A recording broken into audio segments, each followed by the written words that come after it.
மா வீரர்களின் மூச்சுக்காற்று நம்மை வழி நடத்தட்டும்.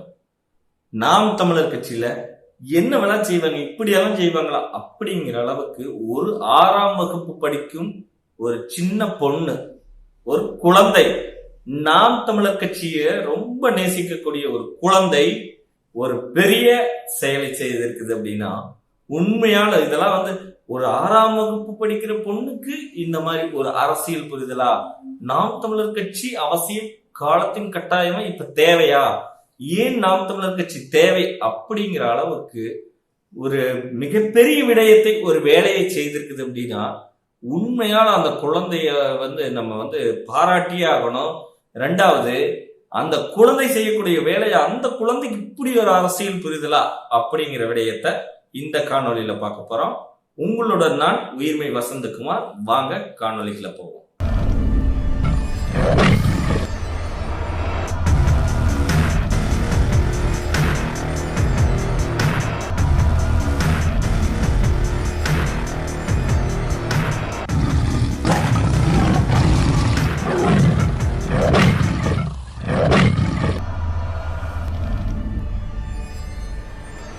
உறவுகள் அனைவருக்கும் அன்பு வணக்கம். ஒரு 6ஆம் வகுப்பு படிக்கும் குழந்தை, ஒரு மழலை பெண். அந்த பாத்தீங்கன்னா அந்த குழந்தை இன்னமான ஒரு வேலையை செஞ்சு வச்சிருக்குது அப்படின்னா, 100 குடும்பங்களை உறுதி செஞ்சிருக்கிறாங்க. எப்படின்னு, நீங்க நாம் தமிழருக்கு நீங்க வாக்கு செலுத்தணும். ஏன் வாக்கு செலுத்தணும் நாம் தமிழருக்கு அப்படின்னு மிகப்பெரிய ஒரு விடயத்தை அவங்கள பேசி புரிய வச்சு, அதுவும் அலைபேசியிலேயே அழைத்து பேசி, நேர்ல சந்திக்கக்கூடியவங்க நேர்ல சந்திச்சு, அலைபேசியில பேசக்கூடியவங்கிட்ட அலைபேசியில அழைத்து பேசி, ஏன் நாம் தமிழர் கட்சிக்கு நம்ம வாக்கு செலுத்தணும், எதனால, என்ன காரணம் அப்படின்னு சொல்லி அரசியல் விளக்கத்தை தெளிவாக பேசி அந்த 6ஆம் வகுப்பு படிக்கும் குழந்தை ஒரு இந்த அளவுக்கு ஒரு அளப்பரிய பெரிய விஷயத்தை செஞ்சிருக்குது அப்படின்னா, அந்த குழந்தைக்கு இருக்கக்கூடிய தமிழ் தேசிய பற்று, அந்த தமிழ் தேசிய உணர்வு, செந்தமிழர் அண்ணன் சீமான் மேல இருக்கக்கூடிய நம்பிக்கை, இந்த நாம் தமிழர் கட்சியினுடைய ஆட்சி, அண்ணனுடைய ஆட்சி இப்போ காலத்தின் கட்டாயமா ஏன் தேவைப்படுதுங்கிற அவ்வளவையும் அந்த சின்ன பொண்ணு உணர்ந்து வச்சிருக்குது. அதுவும் எங்க அப்படின்னா, பவானி சட்டமன்ற தொகுதி ஓடத்துறை ஊராட்சியில அந்த பொண்ணு என்ன பண்ணியிருக்குது அப்படின்னா, அப்படிப்பட்ட செயலா என்ன பண்ணியிருக்குது அப்படின்னா, அந்த குழந்தை தன்னுடைய நண்பர்கள் இருப்பாங்கல்ல, பள்ளியில படிக்கக்கூடிய பயிலக்கூடிய நண்பர்கள் அத்தனை பேர்த்துக்கிட்டையும் அலைபேசி எண்களை வாங்கிட்டு ஒவ்வொருத்தருக்கா ஃபோன் பண்ணி, இந்த மாதிரிங்க, நான் இசைமதி பேசுறேன், உங்க பொண்ணோட தோழி அப்படின்னு சொல்லிட்டு, அங்கிள் இந்த மாதிரி நாங்க நாம் தமிழர் கட்சியில இருக்கிறோம், நீங்க நாம் தமிழர் கட்சிக்கு ஏன் வாக்களிக்கணும், எதனால வாக்களிக்கணும், இன்னைக்கு சின்னத்தை இந்த மாதிரி பண்ணி வைக்கிறாங்க, ஒருவேளை சின்னம் வந்தாலும் சரி அல்லது மாற்று சின்னம் கொடுத்தாலும் சரி, நீங்க நாம் தமிழர் கட்சியோட சின்னம் எதுவோ அதை தேடி வாக்களிக்கணும். ஏன் தேடி வாக்களிக்கணும்? இன்றைய தமிழர்களின் நிலை என்ன? இன்னைக்கு நாம ஏன் இந்த அளவுக்கு வீழ்ந்து போய் கிடக்கிறோம்னா, இது மாற்று இங்க ஆட்சி நடக்குது, மாற்று இனத்திற்கான ஒரு ஆட்சியா இருக்கிறதுனால இன்னைக்கு நம்ம இந்த அளவுக்கு வீழ்ந்து கிடக்கிறோம். நமக்கான ஆட்சியை நாம செய்யணும். நாம யாரையும் இருக்கிறது இல்லை, எல்லாத்தையும் வாழ வைக்கக்கூடிய நம்ம இன்னைக்கு இந்த அளவுக்கு போயிருக்கிறோம் அப்படின்னோம்னா, இதற்கான ஆட்சி நிலை, அதுவும் இல்லாம நம்ம நாம் தமிழர் ஆட்சி வந்தா என்ன மாதிரியான இங்க ஆட்சி முறைகள் இருக்கும், ஆட்சி வரவுகள் எப்படி இருக்கும், அது எல்லாமே கல்வியை பற்றிய ஒரு அறிவு, மருத்துவத்தை பற்றிய ஒரு அறிவு, அதே மாதிரி இந்த அனைத்து உயிர்களுக்குமான அரசியலின் தத்துவத்தை பற்றிய ஒரு அறிவு அந்த குழந்தைக்கு எப்படி, அதாவது நம்ம நாம் தமிழர் கட்சின்னு எடுத்துட்டாவே இளைஞர்களோட பலம், மாணவர்களுடைய பலம்ங்கிறத தாண்டி இன்னைக்கு குழந்தைகளும் இந்த அளவுக்கு ஒரு மிகச்சிறந்த, ஏன்னா அண்ணன் அடிக்கடி சொல்லிட்டு இருப்பாரு, என்னுடைய வருங்கால எம்எல்ஏமு, வருங்கால அமைச்சருமே, வருங்கால எம்பிக்களும் இன்னைக்கு பள்ளியில படிச்சுட்டு இருக்கிறாங்க அப்படின்னு சொல்லி. ஆனா இந்த 6வது படிக்கிற குழந்தை அதையும் தாண்டி படிக்கிறது சரி, சீமான் பெரியப்பா, சீமான் மாமா எல்லாம் சொல்றது சரி, ஆனால் அதை அந்த தத்துவத்தை உள்வாங்கி கொண்டு வாக்குகளை உறுதி செய்து, நம்ம சும்மா நம்ம பிரச்சாரத்துக்கு போறோம், பரப்புரைக்கு போறோம்னு சொல்லிட்டு நம்ம போய் வாக்கு கொடுங்க வாக்கு கொடுங்க வாக்கு கொடுங்கன்னு சொல்றதை விட, அந்த பொண்ணு பண்ணி இருக்கிறதுன்னா, கண்டிப்பா நீங்க வாக்களிக்கிறேன்னு சொல்லுங்க அப்படின்னு சொல்லி வாக்களிக்கலினாலும் சொல்லுங்க அப்படின்னு பேசி வாக்களிக்க வைக்கிற அளவுக்கு அவங்களுக்கு எடுத்து உரைத்து அவங்களுடைய எண்களை வந்து பதிவு செஞ்சு அதை வந்து இவங்க வந்து நாம் தமிழர் கட்சிக்கு கண்டிப்பா வாக்களிப்பாங்க.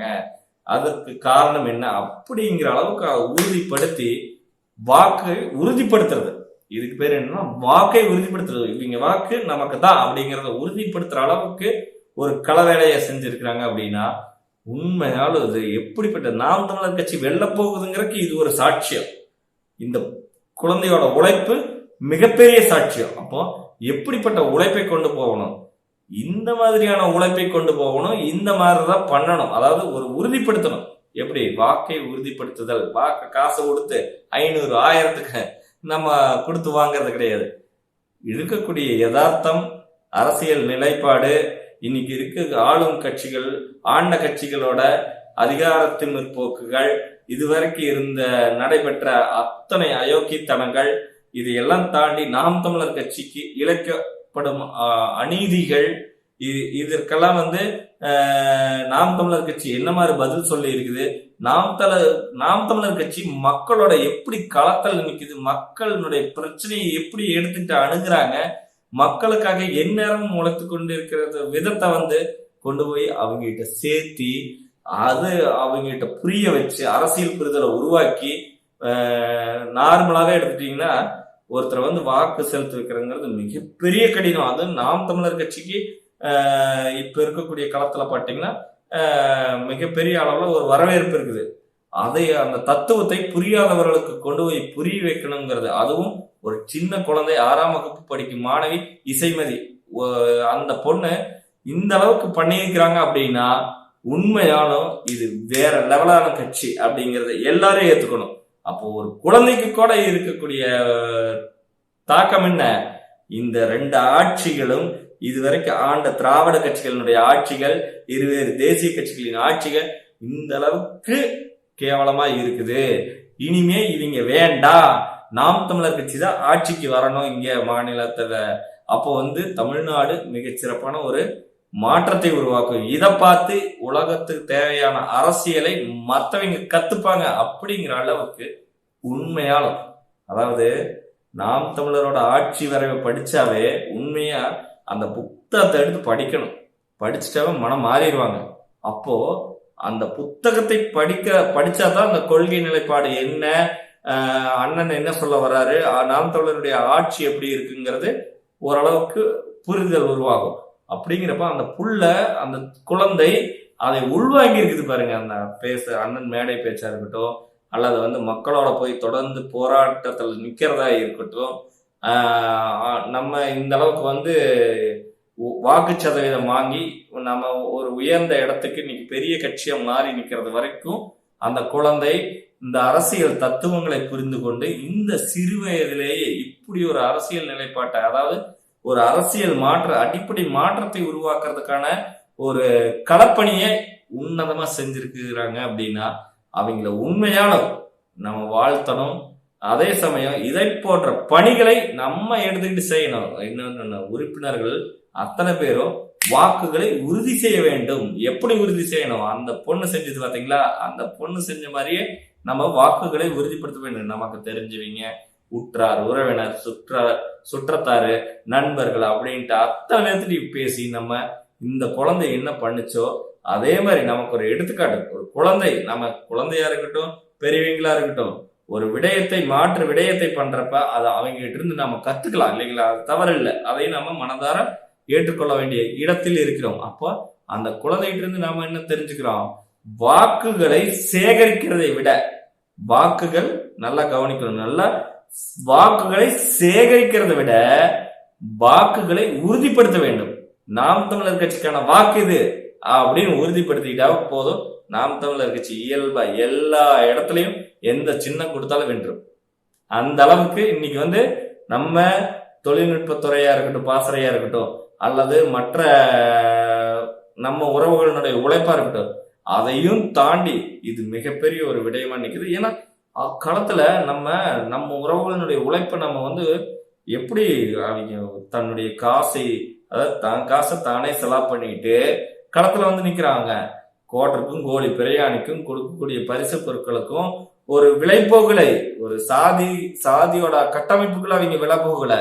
அப்ப எங்க வராங்க? நாம் தமிழர்கள் ஒற்றை சொல்லுக்காக நாம் இங்கு இணைந்து நமக்கான ஆட்சியை உருவாக்க வேண்டும், நமக்கான உரிமையை பாராளுமன்றத்தில் ஒழிக்க வேண்டும் சொல்லிட்டு களத்துல நின்று களம் ஆடுறாங்க. அப்படிப்பட்ட அவரை விதமான உழைப்புக்கு நாம மிகப்பெரிய வெற்றி அடையணும்னா ஒரே ஒரு விடயம் என்னன்னா, வாக்குகளை உறுதி செய்ய வேண்டும். வாக்குகளை சேகரிக்காம வாக்குகளை உறுதி செய்யறதுக்கான மிகப்பெரிய வேலை செய்ய வேண்டும். நம்ம எளிதா கொண்டு போகலாம். எளிதா கொண்டு போய் அண்ணனுடைய கொள்கைகளையும் கோட்பாடுகளையும் தத்துவங்களையும் நாம் தமிழர் கட்சியினுடைய மிகப்பெரிய பலமே இன்னைக்கு இதுவரைக்கும் எந்த கூட்டணி கட்சிகளுக்கும் சோடை போகாம தனித்து களமாடுவது. அதுலயும் மிக பலமானது என்னன்னா, பெண்களுக்கு சொன்ன மாதிரி பாதிக்கு பாதி சீட்டை கொடுத்து இப்ப 40 புதுச்சேரி உள்ளிட்ட 40 தொகுதிகள் இருக்குது அப்படின்னா 40 தொகுதிகள்ல 20 பெண்களுக்கும் 20 ஆண்களுக்கும். எந்த கட்சியுமே செய்யாத, தேசிய கட்சி கூட செய்யல. அந்த அளவுக்கு இன்னைக்கு பெண்களுக்கு மதிப்பு கொடுத்து பாதிக்கு பாதி சீட்டு கொடுத்து, அது இப்ப எப்படி கொடுத்துருக்கிறாரு அப்படின்னா, படித்த நல்ல மருத்துவர்கள், அதே மாதிரி பார்த்தீங்கன்னா ஆசிரியர்கள், இன்ஜினியர்கள் அப்படின்னு சொல்லிட்டு படித்த இளைஞர்களுக்கு அந்த வாய்ப்பை கொடுத்துருக்கிற பாதிக்கு பாதி சமமா. இங்க பெண்கள் பாதி ஆண்கள் பாதி, பெண்களுக்கு 20 சீட்டு ஆண்களுக்கு 20 சீட்டுன்னு சொல்லிட்டு மிகப்பெரிய விடயத்தை நல்ல ஒரு படித்த இளைஞர்களை இன்னைக்கு நிறுத்தி இருக்கிறார் அப்படின்னா மிகப்பெரிய விடயம். அதையும் தாண்டி இன்னைக்கு இந்த வேட்பாளர்களை அண்ணன் நம்மை நம்பி நிறுத்தி வைத்த வேட்பாளர்களின் வெற்றியை உறுதி செய்வதற்கு எந்த மாதிரியான வேலைகள்லாம் எடுக்கலாம், எந்த மாதிரியான திட்டங்களை போடலாங்கிறது இது ஒரு மாற்று வியூகம், ஒரு ராஜதந்திரம் மாதிரி. இது நம்ம தந்திரமெல்லாம் பண்ண தேவையில்லை, மக்களுக்கு புரிஞ்சு போச்சு. அதாவது தந்திரம் பண்றதெல்லாம் மற்றவங்களோட வேலை, நாமெல்லாம் ஒண்ணுமே பண்ண தேவையில்லை. நம்ம உண்மையும் நேர்மையுமாக நமக்கான கொள்கை இருக்குது, தத்துவங்கள் இருக்குது. நம்ம தலைவன் வழி நம்ம ஒழுக்கமான பிள்ளைகளா நடந்துகிட்டு இருக்கிறோம். அதுக்கு காரணம் அண்ணன் செந்தமிழன் சீமான். அவருடைய வழியில அவருடைய சொல்லுக்கேற்ப இன்னைக்கு யாரோ இன்னைக்கு பாக்குறேன், சமூக வலைதளத்துல பாக்குறேன், என்னை சின்னத்தை பிடிங்கிட்டேன்னு சொல்லிட்டு என்னை இரவுல போன் பண்ணி அசிங்கமா திட்டுறாங்க. இதெல்லாம் சீமான் சொல்லி கொடுத்துதான் திட்டுறாங்க அப்படிங்கிறாங்க. சீமான் அண்ணன் தெளிவா சொல்றாரு, யாரையும் திட்டாத, யாரையும் ஒளிந்து போன்னு சொல்லாத, ஒரே ஒரு சொல்லு, தலைவர் பிரபாகரன் வாழ்க, தமிழ் தாய் வாழ்க, தமிழ் தாய் வாழ்க, தலைவர் பிரபாகரன் வாழ்க, தமிழ் தேசியம் வெல்லும், நாம் தமிழர் அதை சொல்லும், நாம் தமிழர் ஆட்சி அமையும்னு நீ பாசிட்டிவா பேசு, நேர்மறையா பேசு, யாரையும் ஒளிகன்னு பேசாதேன்னு அண்ணா சொல்லி கொடுத்திருக்கிறாரு. இந்த நேரத்துல அதை நான் பதிவிட வேண்டிய அவசியம்.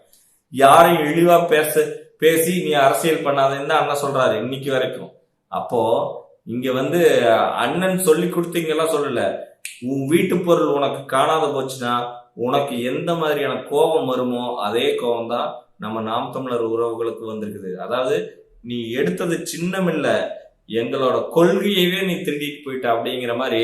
ஏன்னா இந்த கொள்கையோட ஒத்து போகக்கூடிய கட்சியில முதல்ல எப்ப கட்சி ஆரம்பிச்சு அதுக்கான கொள்கை என்ன, முதல்ல மக்களோட எந்த களத்துல நின்று இருக்கிறீங்க, மக்களோட பிரச்சனை என்ன, இங்க தமிழ்நாட்டு மக்களுக்கு தேவைகள் என்ன, இங்க இருக்கக்கூடிய அரசியல் களத்துல யாரு எந்தெந்த கூட்டணியோட எந்த கூட்டணி அமைச்சுக்கிட்டு எப்படிப்பட்ட வேட்பாளர்களை நிறுத்த போறாங்க, ஒரு தொகுதிக்கு எத்தனை மொத்த வாக்கு இருக்குது, எந்தெந்த இப்போ ஒரு பாராளுமன்ற தொகுதினா எத்தனை தொகுதிகள் சேர்ந்து எந்தெந்த பகுதிகள் சேர்ந்து ஒரு பாராளுமன்ற தொகுதி, எந்த ஒரு அரசியல் ஒரு பின்னறிவுமே இல்லாம இன்னைக்கு களத்துல நாங்க அப்பவே எங்களுக்கு தேர்தல் ஆணையம் தந்துருச்சு, நாங்க இத்தனை நாளா நாங்க களத்துல இருக்கிறோம், அது உங்களுக்கு தெரியல அப்படின்னு சீமான யாருன்னு தெரியாதுன்னு சொல்லிட்டு சீமான அப்படியெல்லாம் சொல்லி கொடுத்தாரு. அப்படிங்கிறால சீமான யாருன்னே தெரியாதாமா, கட்சி இருக்கிறதே தெரியாதாமா. ஆனா சீமான எங்களுக்கு சொல்லி கொடுத்தாரு இப்படியெல்லாம் திட்டுங்கன்னு சொல்லி அப்படிங்கிறதெல்லாம் தெரியுமாமா. அப்ப அவர் பக்கத்துல உட்காந்து பார்த்துட்டு இருந்தாரா அப்படின்னா கிடையாது. நாங்க கொள்கையை வச்சுக்கிட்டு மக்கள்கிட்ட கொண்டு போய் சேர்த்த போறோம். நல்ல கொள்கைக்கும் கோட்பாட்டுக்கும் மக்கள் மதிப்பளிப்பாங்க. இன்னைக்கு அதனாலதான் இவ்வளவு பெரிய கட்சியா வளர்ந்துருக்குது அப்படிங்கிறத ஏத்துக்க வேண்டிய உண்மை. அதுவும் இன்னைக்கு இந்த மாதிரி இசைமதி போன்ற ஒரு மழலையர்கள் தமிழ் தேசியத்தை எடுத்து நாம் தமிழர் கட்சியை கொண்டு போய் மக்கள்கிட்ட சேர்த்தணுங்கிற இடத்துல இன்னைக்கு அவர்கள் போன்ற ஒரு அபரிவிதமான உழைப்ப இன்னைக்கு குழந்தைகளே கையில் எடுத்திருக்கிறாங்கன்னா இந்த நாம் தமிழர் கட்சி எவ்வளவு உண்மையும் நேர்மையுமான கட்சி, குழந்தைகளுக்கு பாதுகாப்பான கட்சி அப்படிங்கறத உணரணும். இப்பத்த ஒண்ணுமே கிடையாது. இந்த இருவேறு திராவிட கட்சிகளை மாறி மாறி பார்த்துட்டீங்கன்னா இந்த குழந்தைகள் இறப்புங்கிற விகிதம் அதிகமாயிட்டே போகுது. என்ன காரணம்? பாலியல் வன்கொடுமை, ஏதோ ஒரு காரணத்துக்காக இது போயிட்டே இருக்குது. அப்போ இங்கே குழந்தைகளுக்கு பாதுகாப்புங்கிறத அந்த குழந்தை உணர்ந்திருக்குது. இதனாலதான் நாம் தமிழர் கட்சி மிகப்பெரிய பலத்தோட நிக்குது அப்படிங்கறது தெளிவா இந்த காணொலி மூலமா விளக்க முடியுது. அப்போ இது போன்ற வாக்கு சேகரிக்கிறங்கிற விடயத்தை விட வாக்குகளை உறுதிப்படுத்த வேண்டிய இடத்தில் நம்ம இந்த மாதிரியான ஒரு செயல்பாடை எடுத்துக்காட்டாக எடுத்துக்கொண்டு நாம் இன்னும் வீரியமாக செயல்பட வேண்டும். நாம் இன்னும் வெற்றியை உறுதிப்படுத்த வேண்டும். ஏன்னா இந்த வெற்றியை நம்ம பறைசாற்றணும். எவ்வளவு அநீதி இழைக்கப்பட்டு சின்னத்தை புடுங்கிட்டு என்னென்னமோ நம்மளை போட்டு அடக்கிடலாம், முடக்கிடலாம், ஒடுக்கிடலான்னு இவங்களும் போட்டு இந்த சொம்பு உருட்டுற மாதிரி உருட்டுறாங்க இல்லைங்களா? அதையும் தாண்டி நாம் தமிழர் கட்சி எப்படி வெல்ல போகுது, நாம் தமிழர் கட்சி கொள்கையை எப்படி கொண்டு மக்கள்கிட்ட சேர்த்த போறாங்க அப்படிங்கிறத காத்திருந்து பாருங்க. நாம் தமிழர் கட்சி உறுதியாக வெல்லும். மக்கள் அதை ஏற்றுக்கொள்வார்கள். நன்றி.